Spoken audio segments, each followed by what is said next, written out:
বাংলাদেশের রাজনীতিতে আবারও ফিরে এসেছে সেই পুরনো উত্তেজনা। নির্বাচন কবে হবে, কিভাবে হবে, কারা থাকবে আর কারা থাকবে না, একটি প্রশ্ন চারদিকে ঘুরে বেড়াচ্ছে। এই নির্বাচন কি হবে ডিসেম্বরে নাকি পিছিয়ে যাবে জুন পর্যন্ত? বিএনপি বলছে রোডম্যাপ দাও, না হলে সন্দেহ বাড়বে। আর সরকার জানাচ্ছে আগে সংস্কার তারপর নির্বাচন। কিন্তু এই কথার আড়ালে কি লুকিয়ে আছে কোনো বড় রাজনৈতিক খেলা? ঈদের আগে দেশের আকাশে জমে উঠেছিল রাজনীতির মেঘ। ঈদের পরপরই যেন তা কাল বৈশাখীর মতো ধেয়ে এলো। বিএনপি বলছে ডিসেম্বরে নির্বাচন না হলে আন্দোলনে নামবে। ইতিমধ্যে দলটি 16 এপ্রিল প্রধান উপদেষ্টার সঙ্গে বৈঠকের সময় চূড়ান্ত করেছে। তারা স্পষ্ট বলেছে নির্বাচনের রোডম্যাপ চাই এখনই, সময় ক্ষেপণ একদমই নয়। অন্যদিকে জামায়াত ও নতুন রাজনৈতিক শক্তি এনসিপি সরকারের সংস্কার এজেন্ডায় আস্থা রেখে জুন পর্যন্ত সময় দিতে চায়। একে নির্বাচন পেছানোর ষড়যন্ত্র দেখছে বিএনপি। সরকার বলছে বড় সংস্কার করতে হলে জুন পর্যন্ত সময় লাগবে, আর ছোট সংস্কার হলে ডিসেম্বরে নির্বাচন সম্ভব। কিন্তু সেই বড়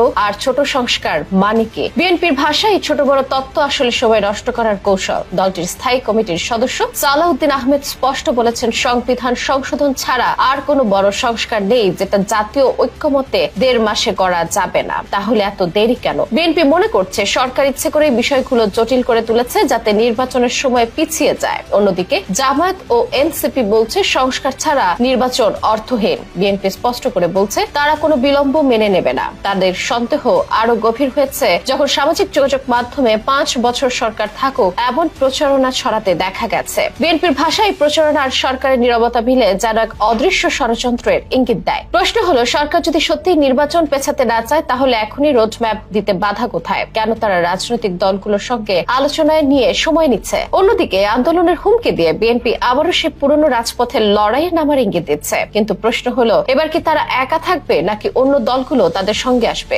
এনসিপি ও জামায়াত বলছে এখন আন্দোলনের সময় না, আলোচনার জায়গা আছে। তাহলে কি এই দলগুলো সরকারের প্রতি নমনীয় অবস্থান নিচ্ছে নাকি কৌশলের সময় নিচ্ছে নিজেদের রাজনৈতিক ভিত্তি গড়ে তুলতে? বিশ্লেষকদের মতে ডিসেম্বরে নির্বাচন না হলে বিএনপি হয়তো বড় আন্দোলনে নামবে। এমনকি সেই আন্দোলনে বিএনপির সঙ্গী হতে পারে আওয়ামী লীগ, এমন ভবিষ্যৎবাণী করছেন কিছু কিছু রাজনৈতিক বিশ্লেষক। আর সরকার যদি সত্যি আগামী জুনে নির্বাচন দেয় তাহলে প্রশ্ন থাকবে বাড়তি সময় তারা কি করছে, কতটা সংস্কার করতে পেরেছে, আর জনগণের সুফলই বা পেয়েছে কতটা। তাই তো রাজনীতির মাঠে এখন সবাই তাকিয়ে আছে 16 এপ্রিলের দিকে। প্রধান উপদেষ্টার সঙ্গে বিএনপির বৈঠকে কি হবে সেটি ঠিক করবে দেশের রাজনৈতিক উত্তেজনা আগামী দিনে শান্ত হবে নাকি উত্তেজনার পারদ উঠতে যাচ্ছে আরো লাগামহীন।